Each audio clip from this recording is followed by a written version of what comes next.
Comedy carpet. Hello, folks. Welcome. It's a very special event for a very special launch. You're about to meet a writer, best known for writing some of the biggest television hits of recent years: Broadchurch, Doctor Who, United, about the Manchester United Munich air disaster, and that's just the ones that I have been in. He's currently working on an Agatha Christie adaptation for Netflix, and but beside all that, he's just gone and written his first novel. Ladies and gentlemen, Chris Chibnall.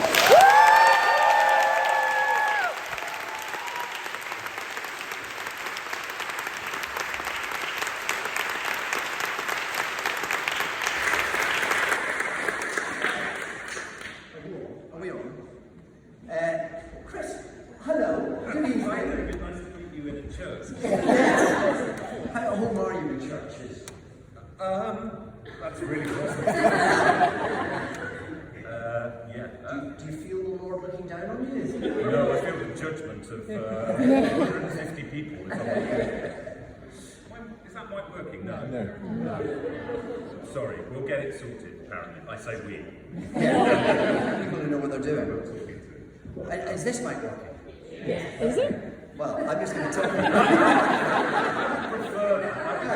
That's why you're here to do the talking. I will be performing monologues from my career. Any good now? Any joy? Okay, I'm going to shout, apparently. Can you hear me at the back if I raise my voice? Okay, great. Yeah. It's my theatre training day. Quite right too. Nice to see that. Oh, something just happened. We are. No. No. Thank you. So, oh, there we go. No.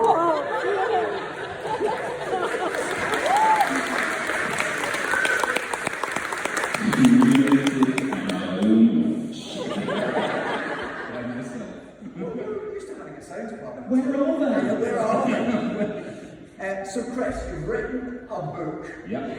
Tell us how that happened. That's a good question. I mean, I've always wanted to do one.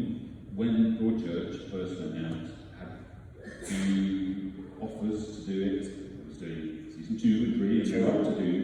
And coming out of Doctor Who, having done 3 seasons of that, where you're doing everything, all the planets, all the historical periods, all the everything, I wanted to do things I'd never done before. And the novel was number 1 on the bucket list, basically.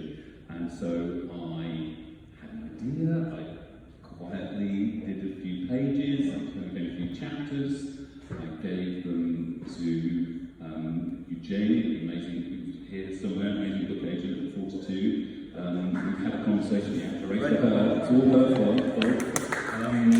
We had a conversation about it, and I gave them to her, and it sort of spiraled from there, really. So give us the elevator pitch for David White Hart. 2 a.m.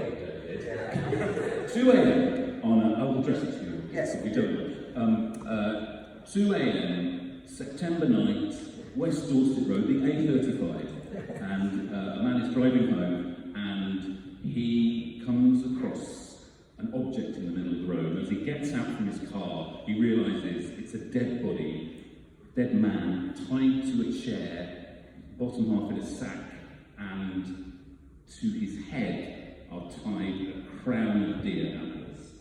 And that's chapter 1. Let's just say during chapter 1. That's chapter 1 of the novel, and the story of the novel is, who is he?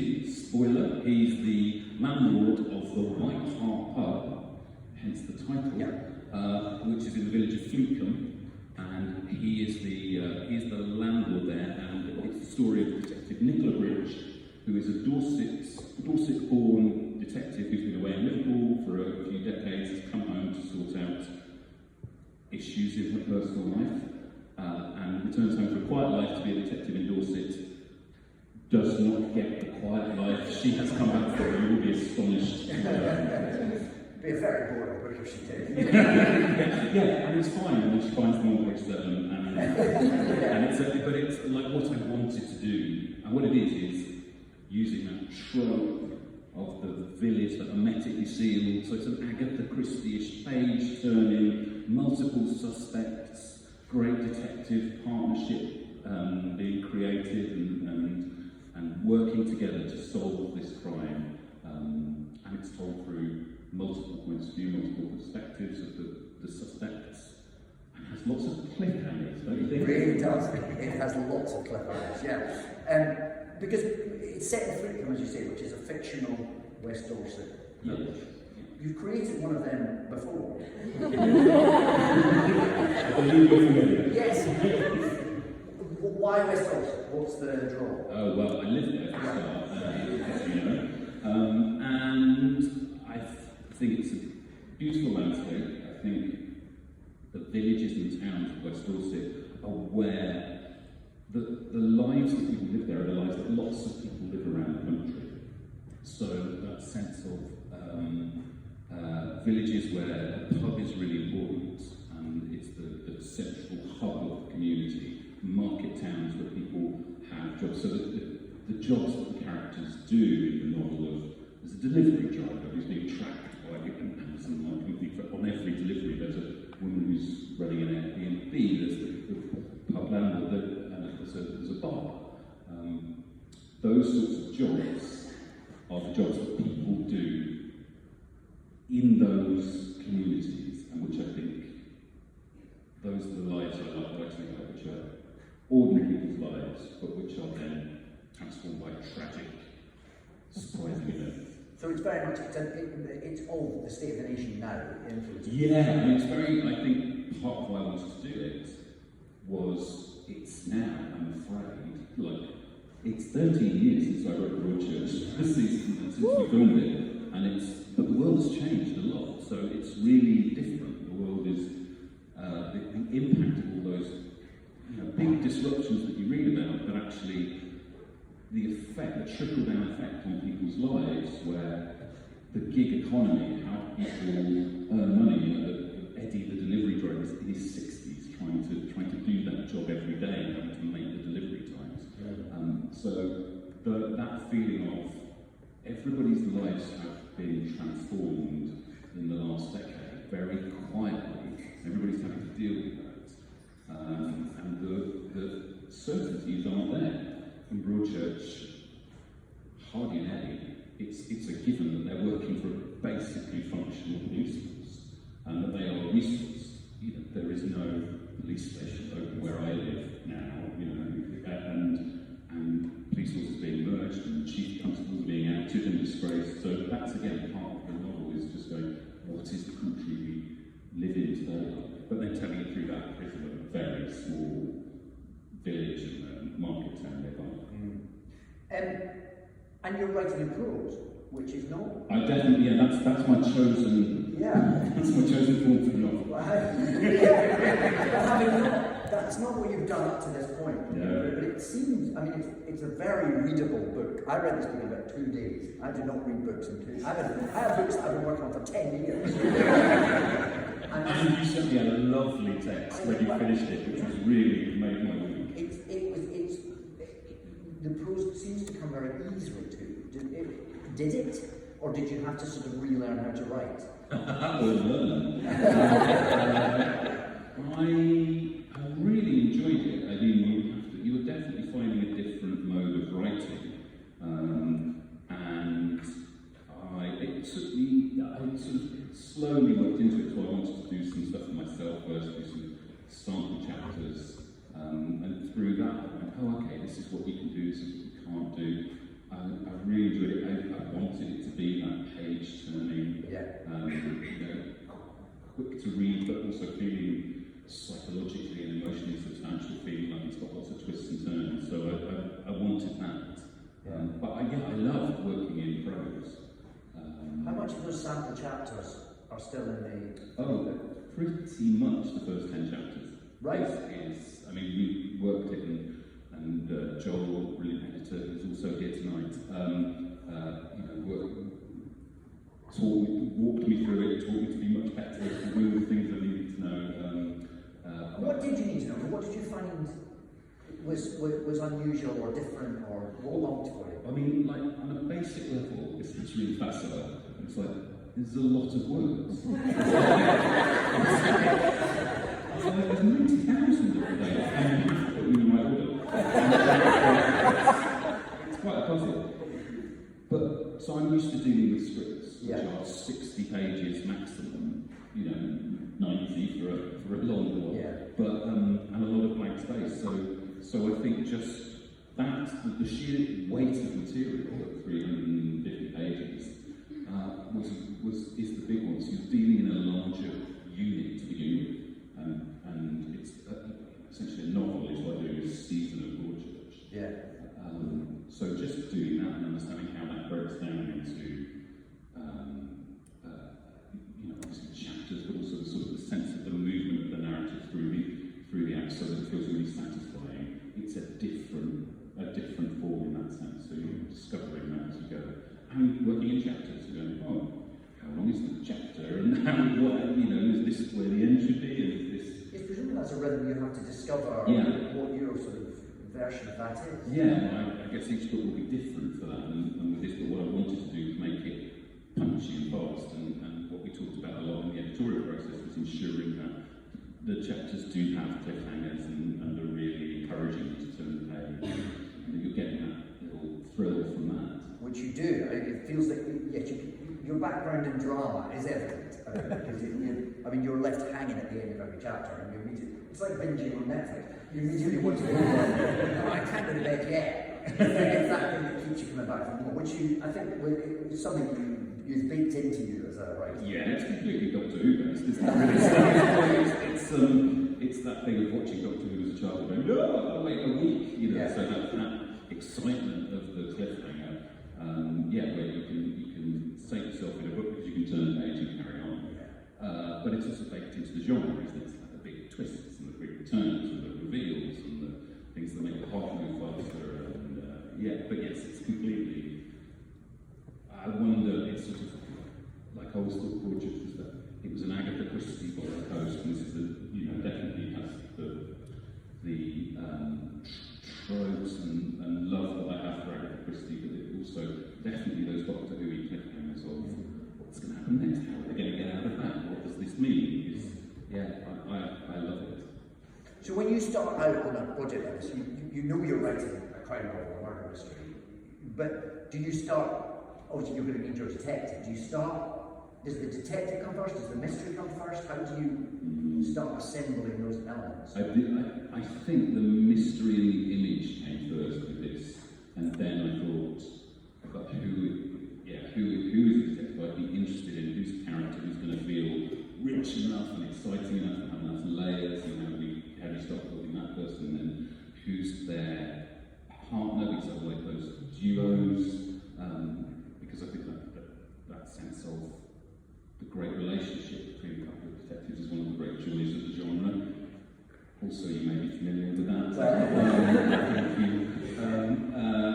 So it definitely started with the image first, and I'm thinking, right, who is it? Who's most likely to be here? And also, what haven't I done before in terms of creating a character, and how is this character not somebody who's shown up in Broadchurch?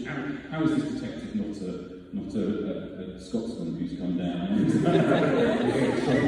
Well, she's got elements. Detective Sergeant Nicola Bridge. Yes. She has elements of Hardy and Miller in her, doesn't she? Yes, she's been off to the big town. Yes. But she's coming back. Yes.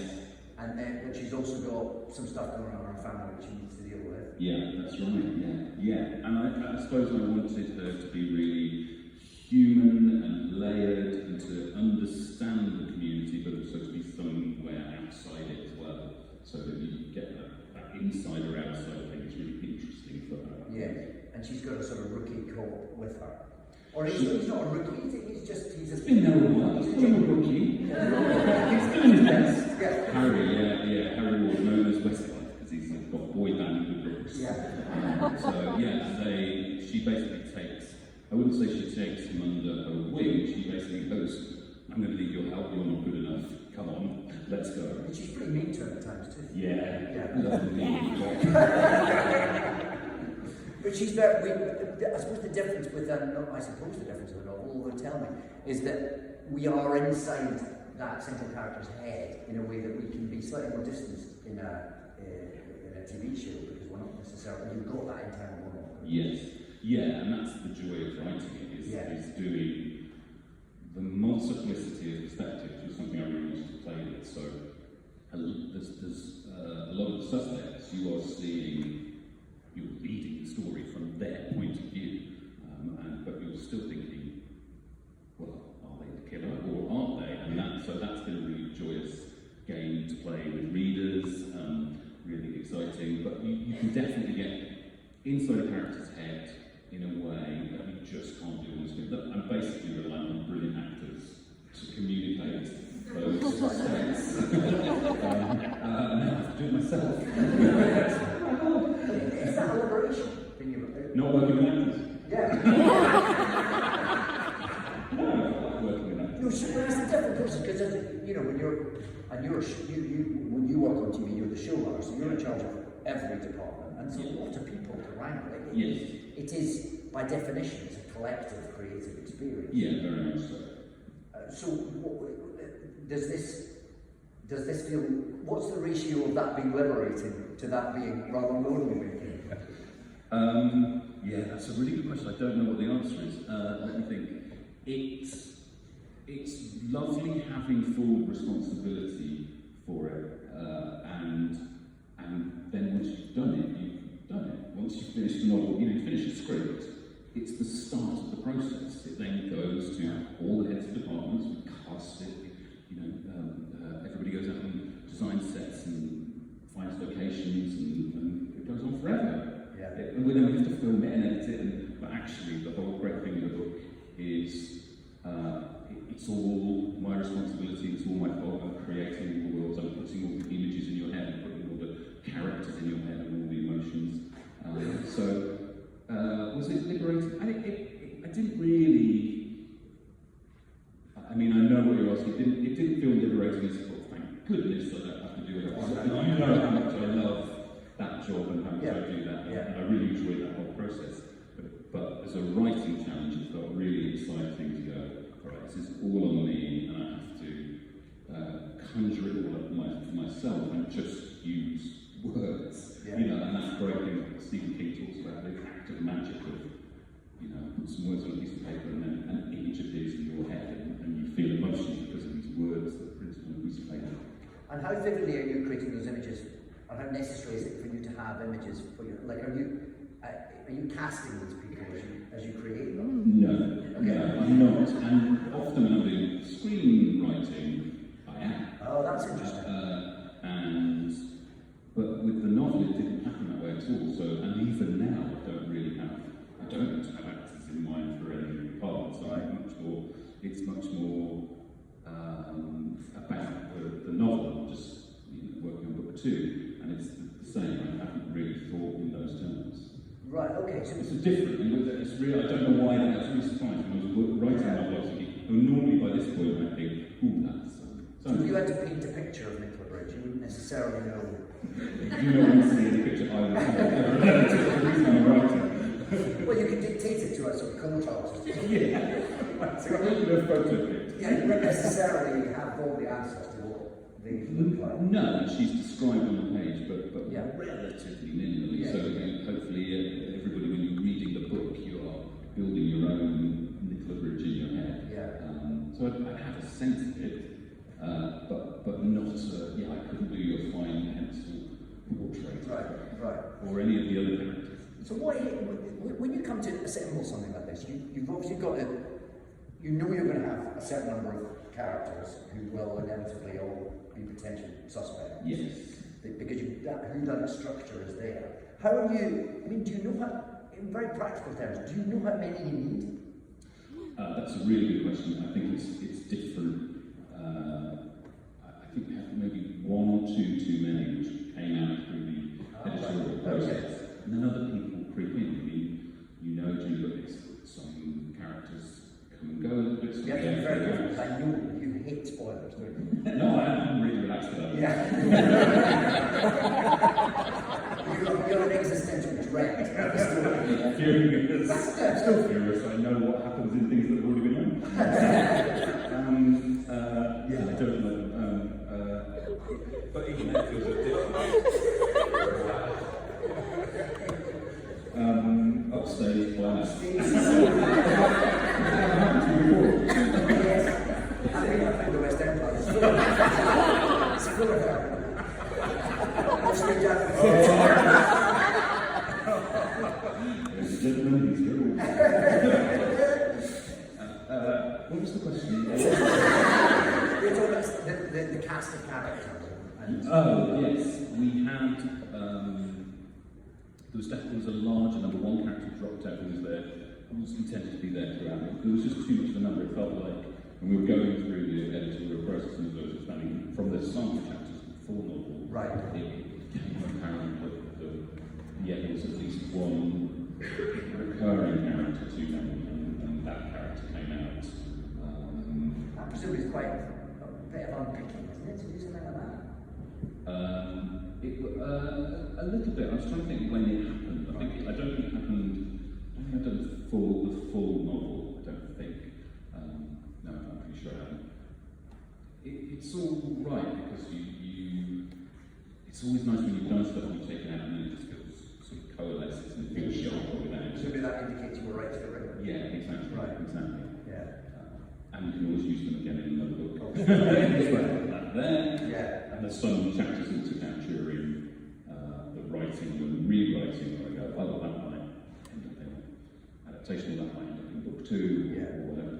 And presumably you're assembling, you're looking for the contrast, you're looking for the distinctive nature of each of these people and how they play opposite each other. Yes, and I really wanted a range of ages, really wanted a range of jobs so that you feel like you've been in a community and that you've spent time in a world, you've spent time in their points of view, you've really got a sense of like a lovely sweep of the ensemble. Mm-hmm. And when you're obviously you're creating mysteries and how does that work? Do you present yourself with a puzzle and then go about solving it, or do you give yourself a solution and then try and bury it in the weeds of the story? Well, it can work both ways, to be honest. Generally, with the big, overarching thing, tend to nothing comes to you fully formed. So I'm thinking, oh, there's that guy who's got antlers on his head in the middle of the A35. What the hell happened to him? I'm not thinking, oh, well, obviously it was X, Y, or Z. Right. So you start with that, and then I think some mysteries come within the character. So if you're thinking of a character, that's their life and they're probably thinking and feeling this, therefore that might be their arc across the story. Obviously all of the characters, I think, I hope, have journeys, mysteries, questions attached to them in the book. So the bigger arc you end up developing and then coming to the solution as you go. And also you're always staying alert to a better idea. Right. So and with Broadchurch, I'd written that first episode, thought I knew who'd done it, and then a few weeks after having written it, I woke up one morning and oh my god, no! That's what any spoilers. You should all watch Broadchurch. I think we're going to soon. Okay, so then I woke up one morning and oh my god, it's Joe, it's her husband, and therefore the whole show is a thing that then is going to reflect back on her. And why did I think it was so-and-so? So who was it? Who was it? Oh, no. Oh, come on!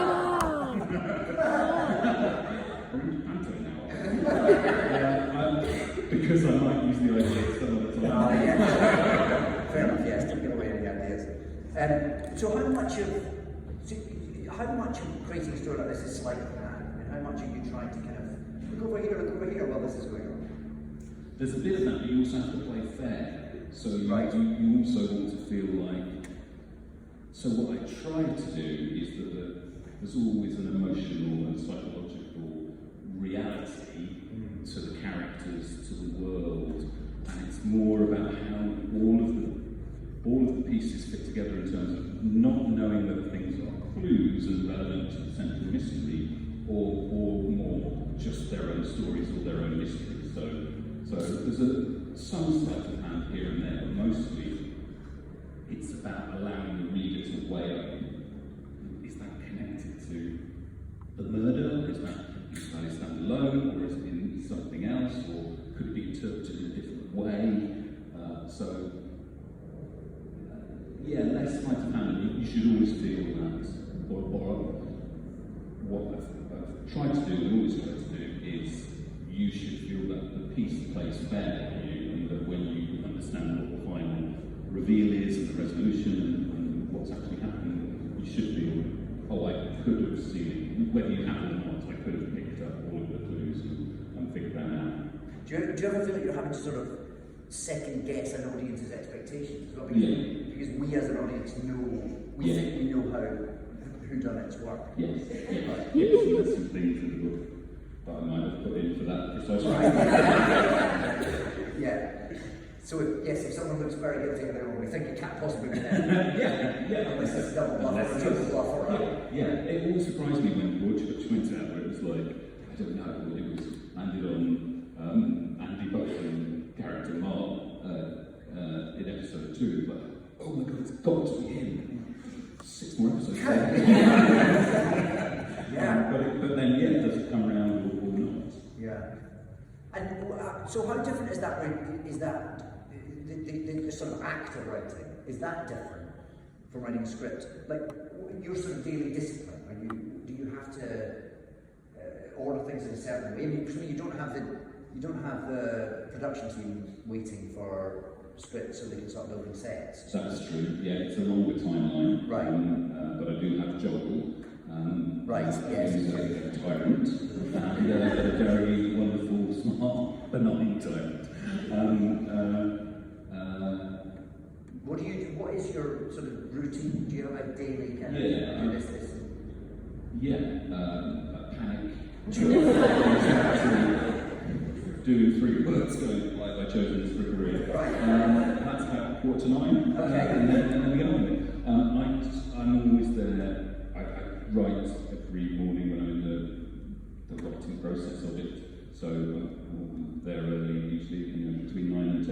Right. I'm working all the way through that lunchtime. I've got a stand-up desk and I have a treadmill below my desk, which I try and use where possible. Right. And then I just turn it like it's an office job, because I did an office job for many years, so it was good training. And you have a word count when doing a book. Right. You try and get that, and then in the afternoon, there's the little dead zone. Do you really want to add on? My lunch order between 2 and 4 is sort of the dead zone, where I can't get any writing done, so that because the brain just is tired. Right. So I'll do emails or I might revise stuff during that period, and then by about 4 the brain is kicked back in, so you've got 4 to 6 or 7, then I'm back to generating new stuff again. And are you quite good at sort of pushing you through if you're feeling like it's stodgy, I'm not getting anywhere? How do you combat that? Do you sort of make yourself write something, or do you go for a walk? Well, I definitely go for a walk, and a lot of things have been solved by going for a walk, or created by going for a walk, and that's where Broadchurch came from. When I was walking the cliffs. Somebody should really film something here. It's beautiful. Yes. Was it walking on the cliffs? Yeah. I just done the show Camelot for Stars, which was a terrible experience for both people who made it, people who watched it. Then I got pneumonia at the end of that, and such a stressful job at pneumonia. I ended up in hospital, and then had to take 3 months off to recover from pneumonia. And part of the recovery from pneumonia was walking, and so I did a lot of walking on those cliffs, and I'm so unhappy with how Camelot came out. So this is a place for therapy, right? That's what we're here for. That's why I wrote Broadchurch, just to prove that I could write. Because I was like, I feel like I used to be alright at this, and I wanted to write something for myself, so I wrote it on spec, but it was about walking in that landscape and going, oh, this is incredible. Going back to your question about Dorset, it doesn't look like anywhere else, doesn't feel like anywhere else, and yet everybody's lives in it are really universal. As you say, you wrote Broadchurch on spec and then presented it. But did you have a book deal before you started this? No. So you were just seeing if you could? Yeah, it was a conversation with Jenny and Kathy, my agent. you should think about doing this.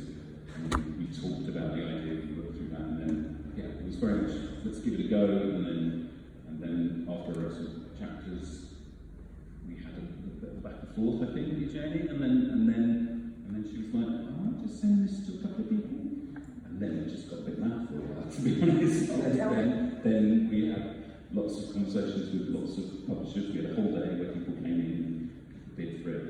It was like in the films. Must have been exciting. It was exciting. It was exciting being on the other side of the process. Right, people were coming and pitching to you, normally to me going into wherever we go, I want to do this thing. And the excellent people at Penguin, Michael Joseph, knocked out the park and did some really clever things. Joel came in and I said, give me your notes on the first pages, and he did, and he was right. And they also, the brilliant, obviously marketing team, sent a package to my house addressed to Jim Tin and the landlord of the White Hart pub.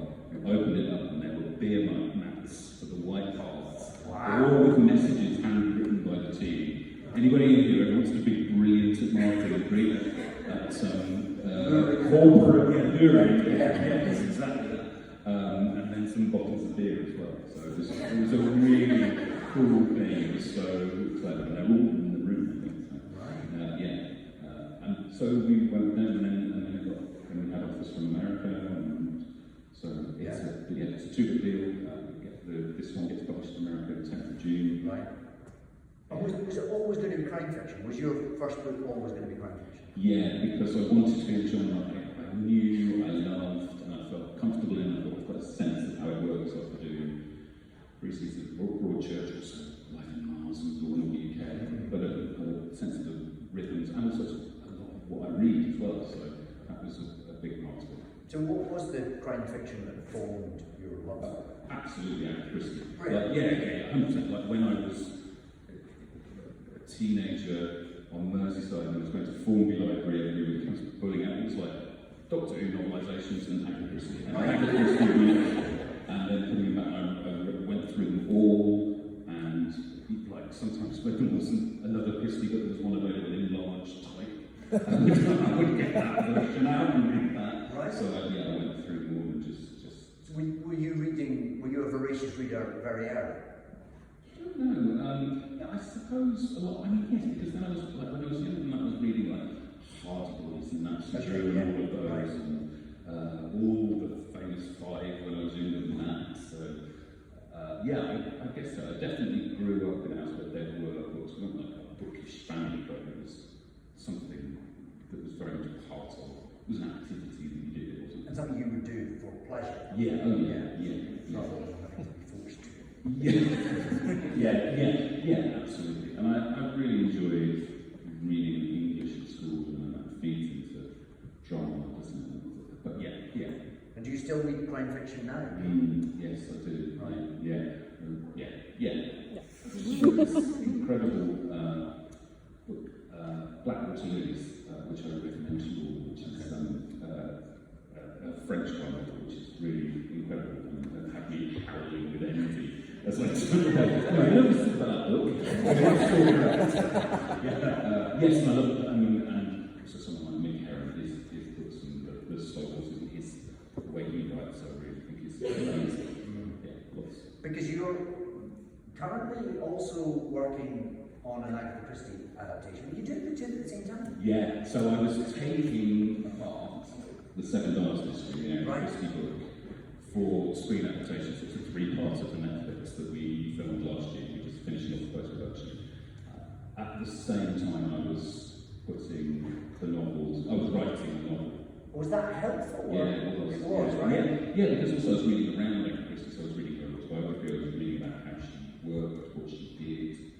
So I didn't know, and even relatively recently found out that she would write a lot of it before deciding on who the killer was. And would read it and go, now I see who they are, and this is the least likely, or this is the person I think should be the murderer. Right. And so do you feel that influenced how you were writing your novel? Yeah, a little bit. I mean, I think what that book particularly has a real pace and a real wit and a real energy and lots of characters. So I don't know if you wouldn't necessarily draw a line between them, but I think the feeling one has of reading Agatha Christie, which is tiny pages and you can't get there quick enough, and you really want to know the characters' inner lives. That's what I wanted to achieve with this. Right.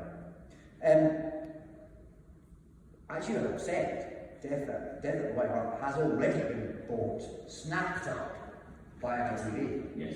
When you were writing the book, did you always have that? Were you always imagining there was a? I mean, it must have occurred to you, it's your world, that it was potentially something that would end up doing. I didn't write it with that in mind at all, Okay. which people now tell me, how stupid are you? I wanted to write it just as a novel and to see whether I could, and to be totally in that form, to the extent that obviously one of the characters in there is a 9-year-old girl, Shannon, who's through a lot of chapters from her point of view. She's really, really important in the novel, and a lot of scenes take place at night, and I would be there. Was the showrunner of you is going, this is a nightmare to film. The showrunner of me was like in another room, and the novelist was going, I don't have to worry about schedule, I don't have to worry about budget, I don't have to worry about where they're going to park the trucks. Who's laughing now? Yeah. Hi, William and Tom from Red Planet. How are you? No, I deliberately didn't want to do that, and I wasn't thinking about it at all, really, so I just wanted to stay in the novel and thought, good luck to whoever adapts this. Turns out it's me. So you are going to be the showrunner? Yes. And how And let me tell you, I would have a lot of disdain for the author. I am going to be furious with it. Yeah. Did you consider giving it to someone else? Yeah, I did. And when we talked about adapting it, I was somebody else could do it. And actually, when I finished the novel, as I was getting to the end, I was like, yeah, that's fine, put that away, you don't need to do that ever again. And then probably a couple of months later, I was like, it'd be nice to do it and interesting, and I didn't like those characters, and I didn't like Nicola and Harry and And it'll be filmed around the corner from your house. yeah. Well, there's something about that that's really important in terms of authenticity, in terms of Dorset, in terms of, you saw it yourself, how important Broadchurch was to that community, how much it brought in, how much people took it to their hearts, and the conversations we've been having with Tony, who we're going to be making it, is really about ensuring that we make it in the Southwest and make it a great, important piece for people who live there. So you're going to you'll write it all yourself? You'll adapt, how do you imagine the process of adapting your own? You haven't started the script? I haven't started it. Okay. What do you imagine the process of adapting your own work is going to be like? Well, it's going to start with a blank whiteboard like every other time I've written anything. But you know where the story's going. I know the stories. Yeah. It's the novel becomes sort of the longest outline for anything I've ever done, really. And so hopefully it's a resource. Sure. As much as anything. But I think it'll be fun because it's also, I think to adapt anything you have to, well, I'm going to say it out loud and I'm going to get smacked around the head with this in the story room in a couple of weeks, but I think you have to do a bit of an injury to it. It's like even when I was adapting it, because you can't just take that form and bonk it. Right. So you have to be thinking, what is the piece you're trying to make for the next movie, and what's the unique thing about that? What do you imagine of the differences? Oh, do you mean in terms of adapting this or previously, or like I've done before? Particularly adapting this.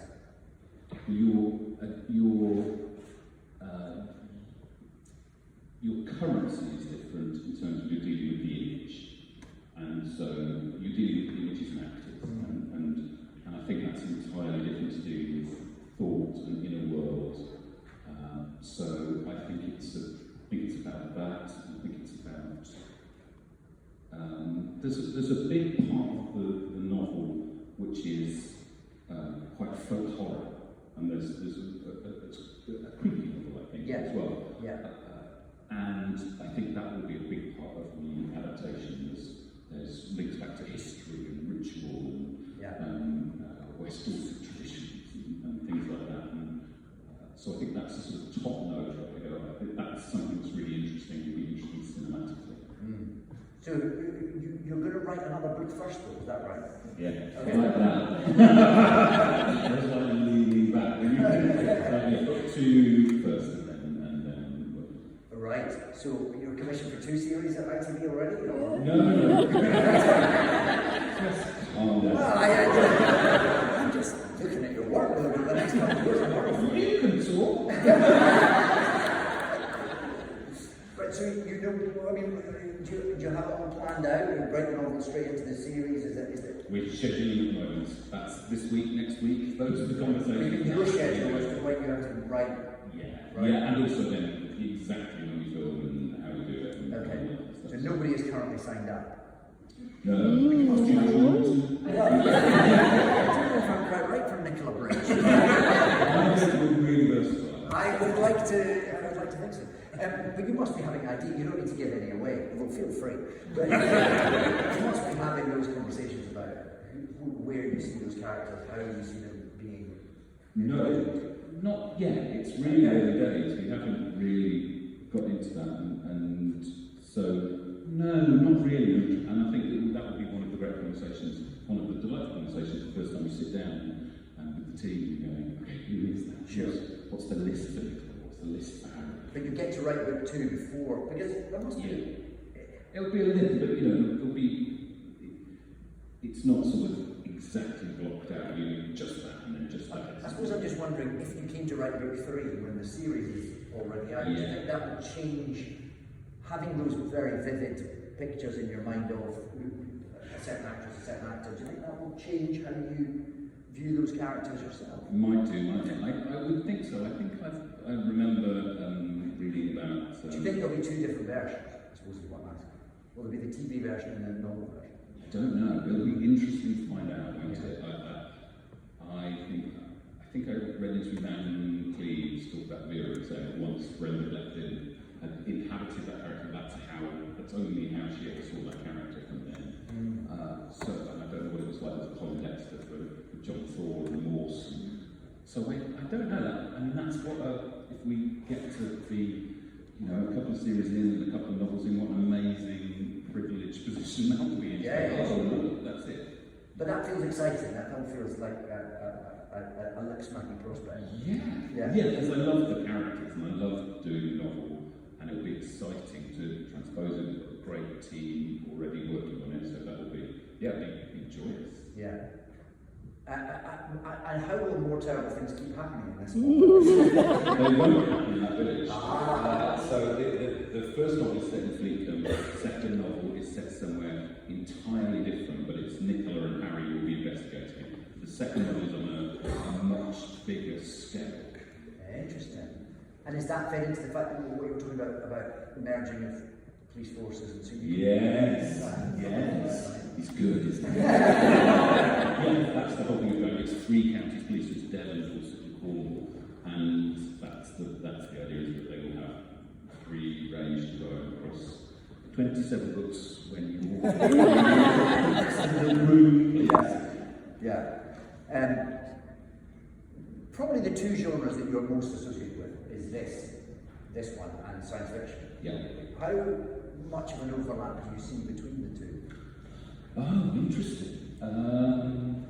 There's quite a bit, isn't there? Because there's Jeopardy, you're often coming in and meeting characters quite quickly and then they're in trouble, and you're using the prism of genre to illuminate emotional lives. It's like genre is sort of the shell and the propulsion, and then within that, whatever layer of humour or emotional character is operating within the centre of that. And the sort of the purpose of it. I mean, the Doctor is sort of a detective, right? 100%. Yeah. And there's theatre where literally you're using the TARDIS as a crime lab. So I think that's definitely the case. How much do you have to check? I mean, how much do you know about police procedure, and how much are you sort of Are there moments when you're sort of writing and you're like, oh, actually, would it happen that way?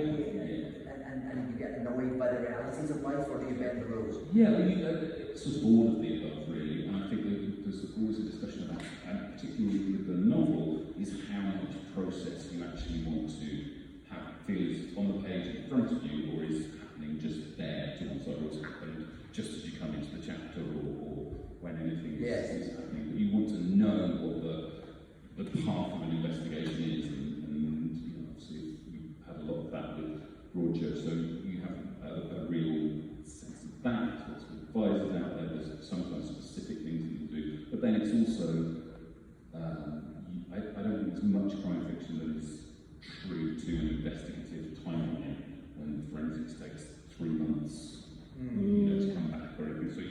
So anytime you're fictionalising something, generally you're compressing, you're economising, you're doing, it has to feel acceptable to the world that you're creating, and you have to not cheat as well.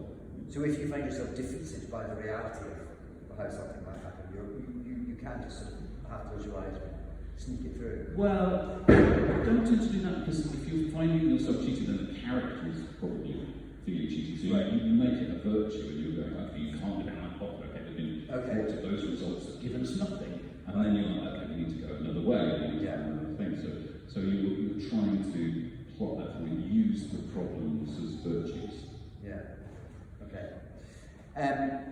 It's a book that I do heartily recommend. Nobody here's read it, presumably, apart from members of your family. Yes, those two things.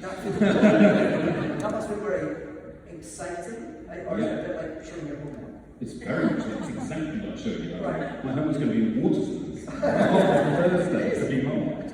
I mean, the interesting thing coming into a new industry as well is finding out how they work, and actually the process of early copies of the book go out to other authors and advanced copies for review, and that's been fabulous. So that's felt, we've had some great works from each highlight, Aaron Keyes and Julian Callister, lots of people. Russell Davis don't agree.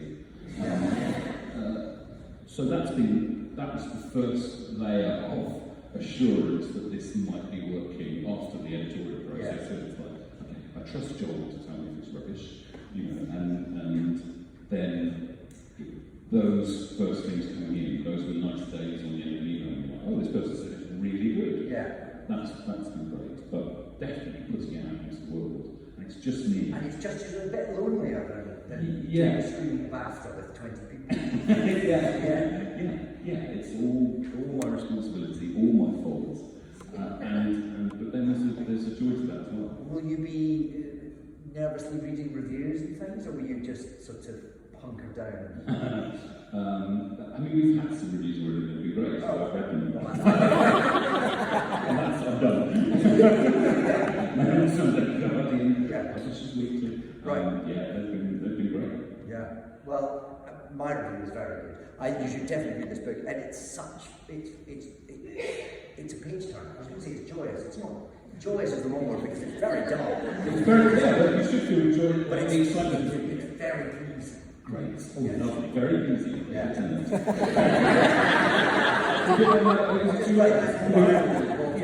all these posh people. I'll just put very pleasing. Sign every single one. We have some questions from our audience. Amazing. Yeah. Now I don't know if this is an audience who are all here, or whether did the question so shout out if this is you. I suspect this person isn't here. This is from Harper, who is a forensic.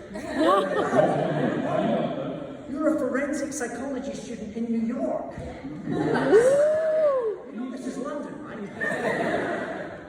Are you on holiday? I'm doing a semester around here. Thank you for coming tonight. Are you investigating crimes while you're here? Sure. If anybody does commit murder tonight. I'm going to read you a question, but you correct me if I get this wrong. I always look for psychological perspective in media. I was wondering, in Death of the White Hart, and many of your other works, you explore the complexity of human nature through a murder mystery. How do you approach developing the psychological motivations of your characters, and how do you balance making them relatable and mysterious? That is such a good question. Thank you very We should have much. started with that. Yeah. I think, yeah, gosh, that's such a good question. I'm going to think about how I give it a halfway decent answer. I think where I tend to start is thinking of the people, so that you're not thinking of criminals or non-criminals, you're thinking of much more what are people doing in their daily lives and what might drive them to despair or terrible acts, or what are their challenges, because you, as well as the psychology of somebody who's going to commit a murder, you're also writing about a whole community of people who might commit a murder. I'm not saying we're all living on the edge of the edge, but I can hear that laughter in the room. And so there's an element of that. So it's what will drive human beings in everyday life to an extreme act. And in a way, I guess the form and the genre is examining the possibility that any one of these people could have been driven to that act. So starting from something grounded, starting from something ordinary, going, that person, what's going to drive them mad? Is it the fact they're trapped in everything they do every day? Is it the job in the bars? Is it any number of things? And that hopefully that's the journey that you go on with the book and the previous work I've done. You're thinking, oh, I didn't think this person could do something like that, but now I see the pathway to which they might. Thank you. Thank you, that's a great question. Thank you. We'll have to work on it. Yeah, this one might be too. This is probably a question to you as a showrunner, I would say. Okay. It's that from Dennis. Is Dennis here? Hey, Dennis. Yes. How hard out of 10 is this, Dennis? It's probably a solid 7. Solid. It's interesting. I do not know what you're going to say to this. Dennis wants to know about unique selling points. He says, I recently had a TV drama that I created and wrote, finished production. Congratulations. Thank you. Well done. Yeah, well done. What's it called and where can we see it? It's called Blue Season, and I don't know because I'm not involved in the money side. Blue Season. We'll look out for it. We'll look out for Blue Season. When I was writing, I was worrying myself sick about its USP, unique selling point. And I was wondering what you thought about this subject as the creator of Broadchurch. It's obviously been a massive success, but I wonder how you factored the concept of a USP into the conception of marketing, and if you feel like the importance of a USP is overstated. Good question. Now people are filming my answer.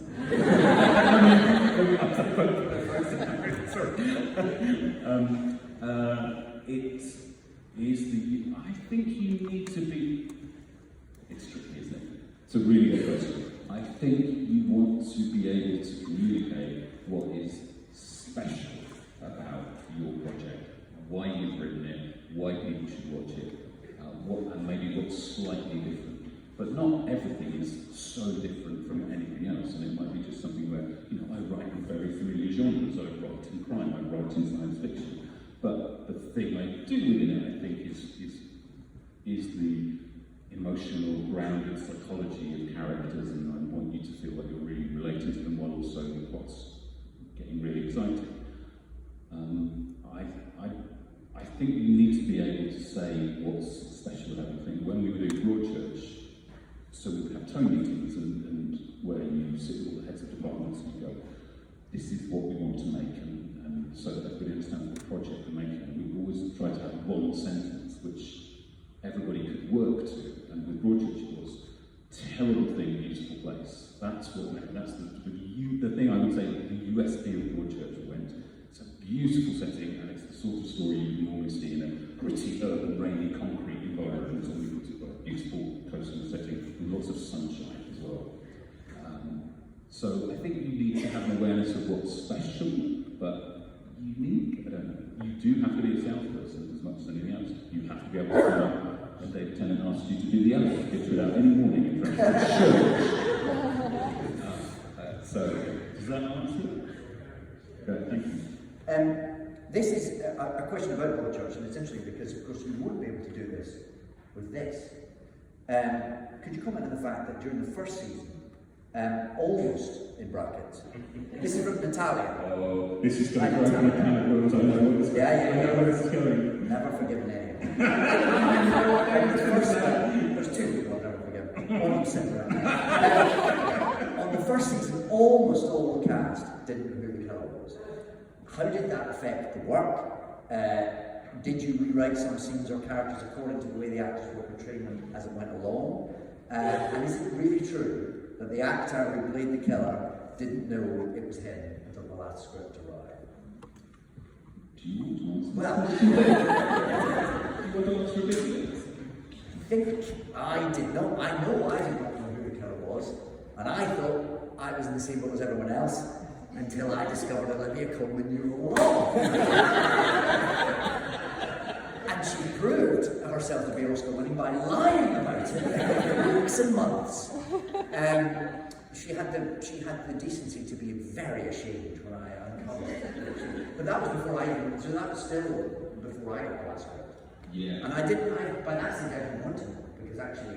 We had that. I think I did ask you when you joined. I said, "Do you want to know?" And you said, "I don't think I do because he doesn't know." Yeah, which actually I still stand by. Yes. So, but is it true you ran into Olivia's trailer and went, I did, and she went.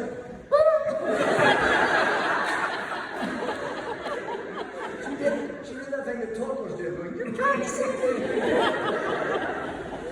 So there is a story behind that in itself, that when we met Olivia, so Jane Featherstone and I did the first meeting with Olivia. Jane Featherstone is executive producer of Kudos, and we met her first because she had always been in my friends, the only sort of one really, and she came and I'd always said, we've done this thing about, we're not going to tell anything actors because then it might bring just attention, and also we want to keep it a secret. We want to, and the more people you tell, the more likely a secret. Basically, everybody tells at least one person a secret.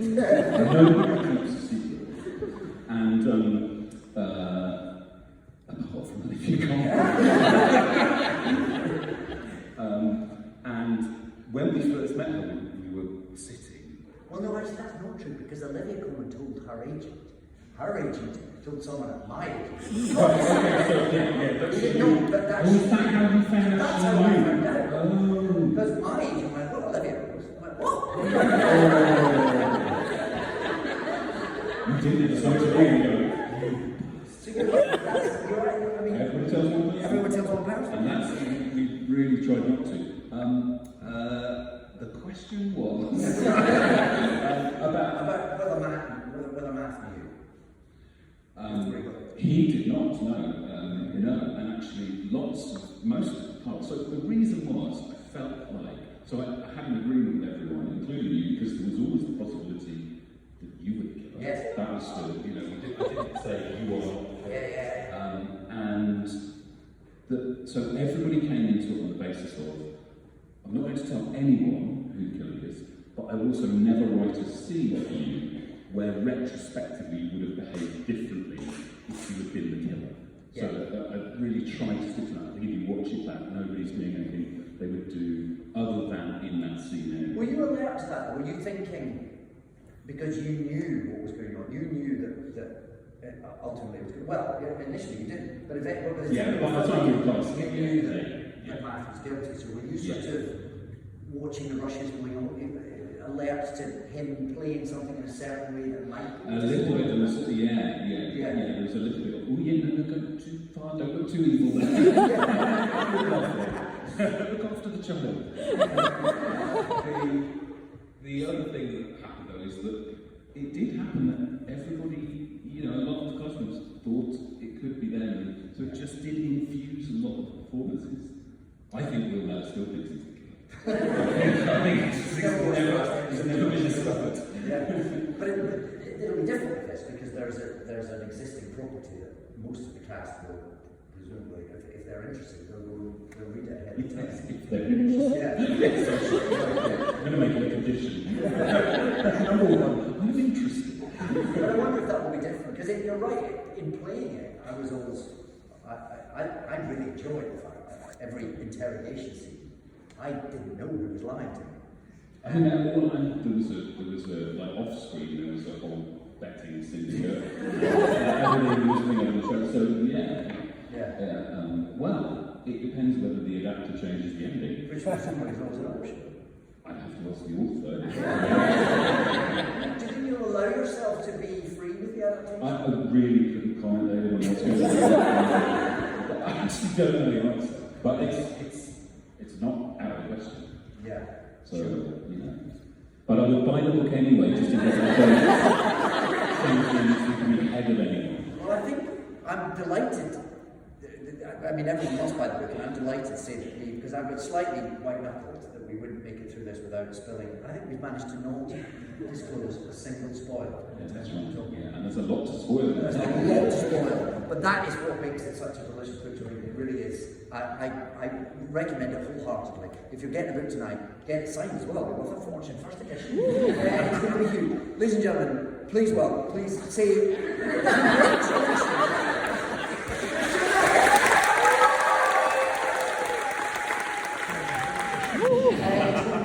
Ladies and gentlemen, please say